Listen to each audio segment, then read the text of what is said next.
Едно бързо включване. Днес е един хубав ден, защото днес победих за държавната администрация. В частност ДАИ Пловдив, Изпълнителна агенция Автомобилна администрация, която сама на себе си беше поставила срокове за изпълнение на административна услуга на граждани и сама не си изпълняваше сроковете. След няколко сигнала и имейли, съответно преди това се опитах да свържа с тях по телефона, телефон в ДАИ Пловдив не се вдига.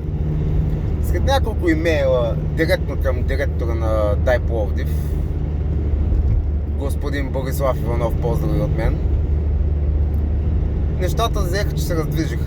И в рамките на не повече от ден, даже по-малко от ден, нещата се случиха. О, чудо, нещата се случиха. Защо бе, господин Иванов и всички останали държавни каринки? Защо трябва да ви принуждаваме да си вършите работата? Ние ви плащаме вашите заплати. Така че ако обичате, за да не водим повече такива жалби и такива кореспонденции по имейли, вършете си работата. Ние данъкоплатците плащаме вашите заплати. Това е от мен. Бъдете здрави!